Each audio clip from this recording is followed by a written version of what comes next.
হরে কৃষ্ণ হরে বল। চলে এসেছি আবার একটি কেকের আজকে কোনো কেকের ভিডিও পোস্ট করছি না, আজকে একটি রেসিপি ভিডিও পোস্ট করছি। এই রেসিপিটা আমার খুব ফেভারিট একটা রেসিপি। আমি প্রায় ঘরে আমি এটা বানিয়ে থাকি, ভগবানকে ভোগ লাগাই। আমার খুব পছন্দ এটা, এই রেসিপিটা ক্রিসপি চিলি বেবিকর্ন ড্রাই। তো এখানে আমি বেবিকর্নগুলোকে ভালোভাবে লবণ জলে সিদ্ধ করে নিয়েছি অল্প। আর এখন এখানে আমি কর্নফ্লাওয়ার আর অল্প ময়দা ইউজ করছি। এগুলোকে মাখিয়ে নেব লবণ দিয়ে। বেবিকর্নগুলোকে ভালোভাবে মাখাতে হবে, অল্প জল প্রয়োজন হলে অল্প জল দিয়ে ভালোভাবে মাখাতে হবে, যাতে কর্নফ্লাওয়ার আর ময়দাগুলো বেবিকর্নের গায়ে ভালোভাবে যাতে লেগে যায়। এখানে মাখানো হয়ে গেছে অল্প জল দিয়ে। এই দেখুন, এইভাবে বেবিকর্নের গায়ে ময়দাগুলো আর কর্নফ্লাওয়ারগুলো লাগতে হবে ভালোভাবে, না হয় ক্রিস্পি হবে না। এখানে আমার তেল গরম হয়ে গেছে, আমি বেবিকর্নগুলো এখন তেলে ছেড়ে দিচ্ছি। এগুলো ভালোভাবে ভাজা হয়ে গেলে একদম লাল লাল হবে, ক্রিস্পি ক্রিস্পি হবে, তারপর উঠিয়ে নেব। এখানে ভাজা হয়ে গেছে, এরকম লাল লাল হয়ে গেলে উঠিয়ে নেব এখন। তারপর বেবিকর্নের সসটা রেডি করে নেব আমরা। একটা প্যানের মধ্যে এরকমভাবে অল্প তেল দিয়ে এগুলোর মধ্যে একে একে লঙ্কা কুচি কুচি করে কাটা, তারপর গ্রেট করা অল্প আদা। এখানে আমি তিনটে থেকে চারটে লঙ্কা নিয়েছি আর অল্প আদা নিয়েছি গ্রেট করা। আপনারা চাইলে পেস্ট করাও নিতে পারেন আদাটা। আর এখানে আমি ইউজ করছি ধনেপাতার ডাঁটাগুলো, কারণ সসের মধ্যে ধনেপাতার ডাঁটাটা ইউজ করলে খুব ভালো টেস্ট আসে, তার জন্য আমি ধনেপাতার ডাঁটাটা ইউজ করলাম। এগুলো ভাজা হয়ে গেলে তারপর একে একে সসগুলো দিয়ে দেওয়া হবে।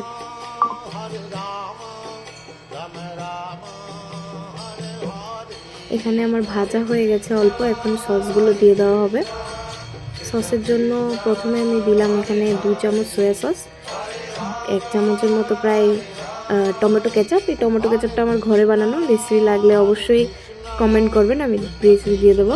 আর এখানে 1 চামচ ভিনেগার, আর 1 চামচ শুকনো লঙ্কার গুঁড়ো, লাল লঙ্কার গুঁড়ো, আর 1 চামচ এখানে আপনারা গুঁড়ো মরিচের গুঁড়ো ব্যবহার করতে পারেন, 1 চামচ স্বাদ অনুযায়ী আর কি।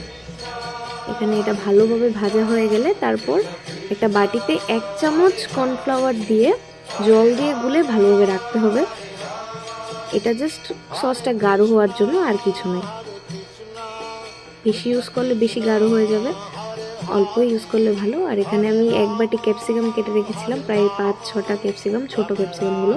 তো এখানে সেটা ক্যাপসিকামগুলো ভালো করে ভাজা হয়ে গেলে তারপর আমি দিয়ে দিলাম 1 চামচের মতো জ্যাগরি পাউডার। আপনারা চাইলে চিনি ব্যবহার করতে পারেন, আমি চিনিটা ব্যবহার করি না, আমি জ্যাগরি পাউডারটাই ব্যবহার করি।